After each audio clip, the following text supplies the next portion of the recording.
Louderman, and I'm a collections assistant in the Gans Family Collection Center at the Field Museum. I'm here today to talk about insects and spiders and their relatives.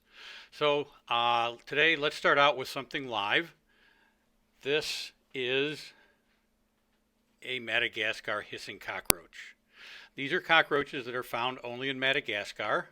This one is a male, and you can tell by the two horns on the top of his head right here. These cockroaches are not considered to be pest roaches because they never come in houses. They're herbivores and they only eat plant material, fruits and vegetables mainly. They like things like oranges and carrots and things like that. But they're not considered to be pests. They also can't fly and they're ground dwellers. This is another type of cockroach. This one is found in Central and South America. This is called a giant peppered cockroach. These are also herbivores and not considered to be pests.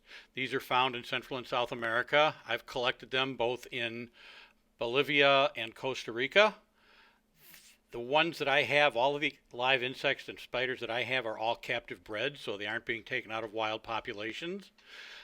This particular type of cockroach lives in trees, and they eat fruit. And they eat the fruit when it gets really, really ripe. And when the fruit gets really, really ripe and falls out of the trees, they jump out of the tree and they use their wings to glide down to the ground. They eat their fruit and climb back up in the trees. They have the wings, but they can't actually fly up. They can only just glide back down to the ground and then crawl back up in the trees. These are Bluemorpho butterflies. These are butterflies that, like the peppered cockroaches, live in Central and South America.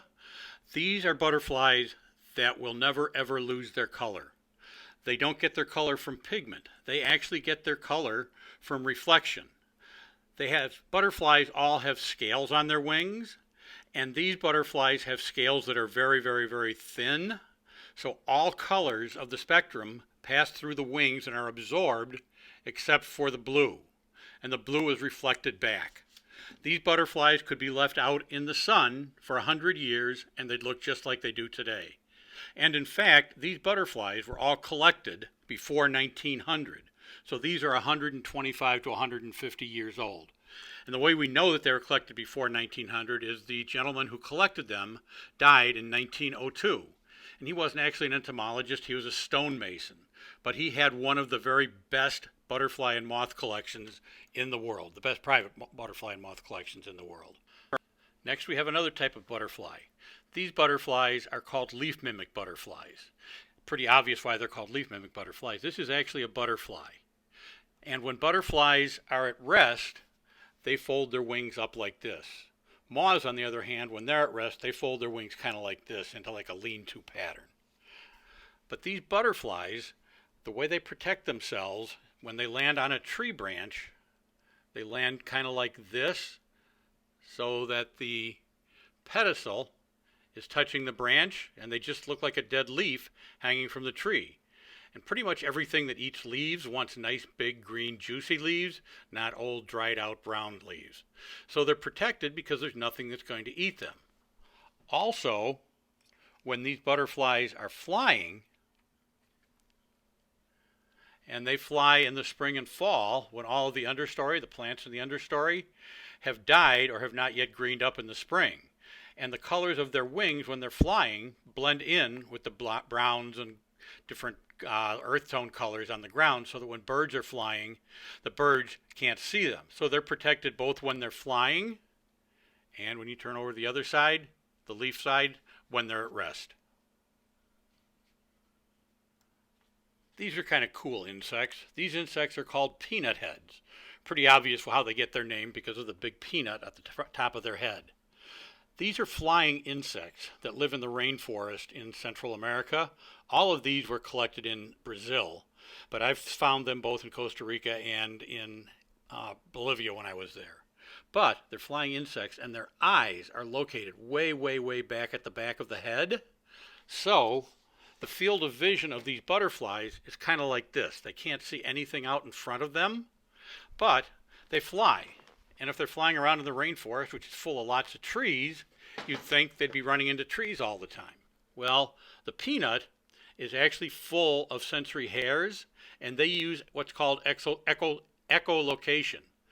they send out a wave. It's not audible. It bounces off the trees back to the peanut, and with the sensory hairs, they can detect the trees without flying into them, without ever seeing them. Also, their vision is directed up and back, and that's because their primary predators are birds.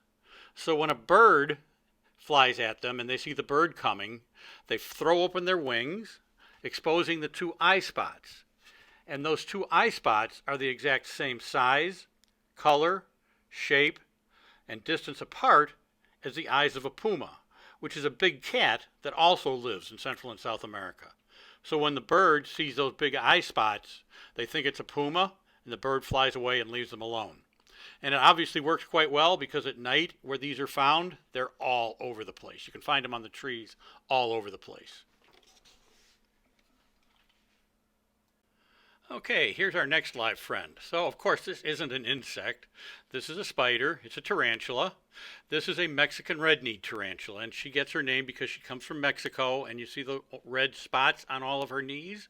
So that's how she gets her name. This tarantula is an adult female. She's about 5 years old, and tarantulas reach adulthood at about 4. Female tarantulas can shed their skin as adults, and they shed their skin about once a year as adults, so they can live a very, very long time. Male tarantulas cannot shed their skin as adults, so they can only live about 5 years. And these are just also, most of the American tarantulas are basically very gentle, docile animals, and the reason for that is the hairs on their abdomen are hooked, and with their back legs they can throw them off in order to get them in the eyes of a predator, to blind the predator so the tarantula can run away and hide. And the way you tell the difference between a male and a female is it looks like they have 10 legs, but the little legs in front are actually palps. And if it's a male tarantula, there's a little projection on each of the palps, and that's the male genitalia. And because they're very, very complicated, that's the reason that male tarantulas can't shed their skin once they reach adulthood. Female tarantulas don't have them, and their genitalia are under a plate on the underside of their abdomen, so they can shed their skin as adults, and they can live much, much, much longer than males. Okay, here's another type of tarantula. This is a pink-toed tarantula. This is a little baby. It's probably about a year to a year and a half old, and it has about another 2.5 to 3 years before it reaches adulthood. This is called a pink-toed tarantula, and the reason it's called a pink-toed tarantula is because when I put it on a black background, you can see her cute little pink toes. These are also found in South America. These are also very gentle, docile animals, and this is just a little bitty baby. This one will reach adulthood, and it will not be quite as big as the Mexican red knee. They get to be about 2/3 as big as the Mexican red knees.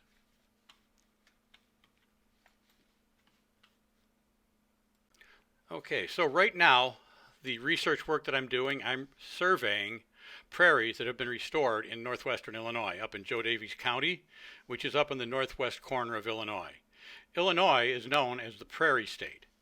150 years or so ago, about, well over 50% of Illinois was prairie. Today, about 1/1000% of Illinois is prairie. And what are the rest of those prairies now? Corn and soybean fields. And of course, corn and soybean fields are monocultures, so almost nothing lives in them. But in prairies, we find all kinds of cool insects. In this drawer, we have a couple of things that are pretty important. First are these 3 butterflies. These 3 butterflies are all called eastern tiger swallowtails. The yellow one is a male, the black one is a female. This one has 1 male wing and 3 female wings. It's called a quadrilateral mosaic gynandromorph. Quadrilateral meaning quarters. Mosaic because there are a couple of brown spots on the male wing, or dark black spots that are female, so it's got a mosaic pattern. And gynandromorph is the name of the genetic anomaly or mutation. And it's an alpha mutation because it happens in the pupae, or the cocoon.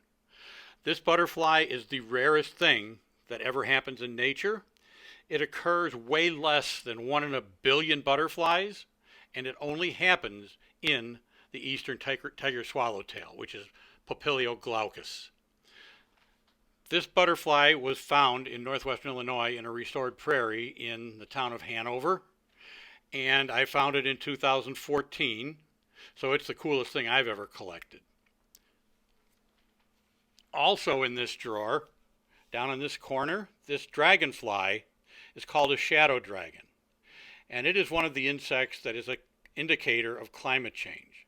This is a dragonfly who's normally only found down to about central Wisconsin and then north of that.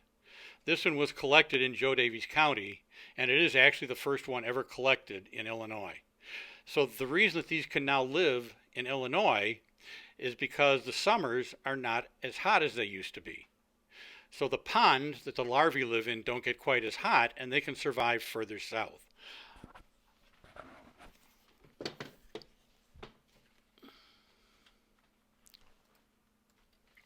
In this drawer, we have something else that's an indicator of climate change or global warming.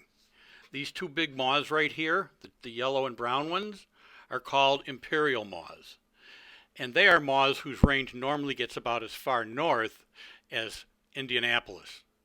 But we're now finding these as far north as Wisconsin, Minnesota, and Michigan. And the reason for that is the winters are not as cold as they used to be. When I was growing up in this area, the winters got down to 25 or 30 below every winter and stayed there for days every winter. Now, the minimum temperature in the winter is usually around 2 or 3 below zero. Occasionally, we have a polar vortex that lasts a day or two, and the temperature will get down to 7 or 8 below zero. But the cocoons of these moths can survive temperatures down to about 4 or 5 degrees below zero. So if the temperatures aren't getting cold like they used to, or as cold as they used to, these moths can now survive further north, and their range has moved about 250 to 300 miles north in the last 10 to 12 years.